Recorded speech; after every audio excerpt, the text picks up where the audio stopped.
Welcome back. In this lecture you will learn about the parameters of indoor air.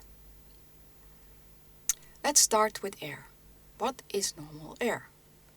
Normal air, unpolluted outdoor air, comprises of dry air and a variable amount of water, on average 1%. Dry air comprises roughly of 78% nitrogen and 21% oxygen, added with small amounts of other compounds, noble gases such as argon and neon, but also other greenhouse gases such as methane, nitrous oxide and ozone. Carbon dioxide is a trace gas in dry air at a concentration of approximately 0.04% by volume. Now what is indoor air? Indoor air is normal air plus pollutants, compounds that have been added by pollution sources. And the presence of those pollutants tells us something about the air quality. The pollutants found in the air comprise of a whole range of particles and gaseous pollutants, both from biological and chemical origin. Some you can smell, such as the smell of worn gyms or odorous candle lights, and others do not, such as carbon monoxide produced during cooking on a gas stove. Sources of pollutants are outdoor air, such as traffic, pollen and dirt, people and their activities and products, such as cleaning, printing, building and furnishing materials, and not to forget furniture, but also what you might not expect, heating, ventilating, and air conditioning systems.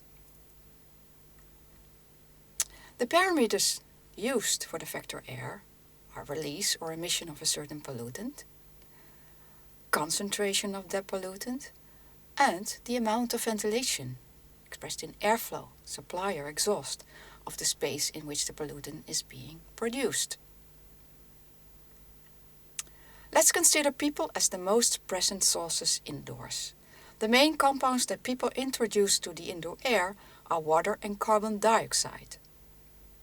With each breath, carbon dioxide is produced while oxygen is used. The breathing is controlled by detecting the amount of carbon dioxide in your blood. The amount of carbon dioxide produced depends on the activity and the metabolism of the occupants. For a sedentary adult man with a breathing volume of half a liter, the amount is approximately 18 liters per hour, while for the same man with a high activity, this can be 170 liters per hour. Now, breath also contains water, but sweat is probably the main contributor to the water production of people indoors. Also for the amount of water applies. The more intense your activity, the more water is produced. Carbon dioxide is used as an indicator for the air quality in spaces by several persons.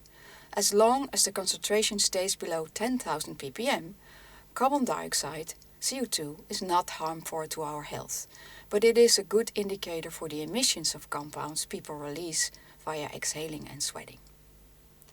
When setting a limit for the concentration of CO2 indoors, for example 1200 ppm, and the known amount of persons in a space, with the equation presented here, it is possible to determine the required ventilation rate expressed in liters per second. Then water. Besides by people, water is also introduced by activities such as cooking, washing, drying, and showering. Water is an important compound in buildings. Too much water in the air, condensated water, and water leaks can cause damage to materials by mechanical and chemical processes that result in degradation and release of substances such as formaldehyde from products containing urea formaldehyde resins, for example in some wooden furniture found on the market, and odorous alcohols from, for example, vinyl floorings. In addition, presence of water may encourage microbiological growth, resulting in further material degradation and also release of products of metabolism and biological particulates such as fungal spores. The parameters we use to describe water in the air is humidity. Humidity is the amount of water vapor in the air.